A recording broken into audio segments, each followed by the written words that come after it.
at may cash pa sa mga tao sa kalsada.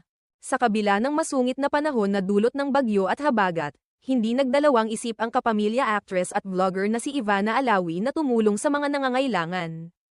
Sa pamamagitan ng isang Facebook video na in-upload niya noong Biyernes ika-25 ng Hulyo. Ibinahagi ni Ivana ang simpleng pero makabuluhang paraan ng pagtulong na kanilang isinagawa ng kanyang pamilya, ang pamimigay ng mainit na pagkain sa mga kababayan nating labis na naapektuhan ng malalakas na pag-ulan. Makikita sa nasabing video kung paanong sama-samang nagluto si Ivana at ang kanyang ina ng bulalo, isang kilalang comfort food na perfect lalo na sa malamig at maulan na panahon. Habang niluluto ang bulalo, makikita rin ang kanilang kasipagan sa paghahanda ng mga lalagyan at pag-iimpake ng pagkain. Ipinakita rin ni Ivana kung paano nila maingat na inilalagay ang sabaw, gulay, at laman ng bulalo sa mga plastic containers upang tiyaking ligtas itong maipapamahagi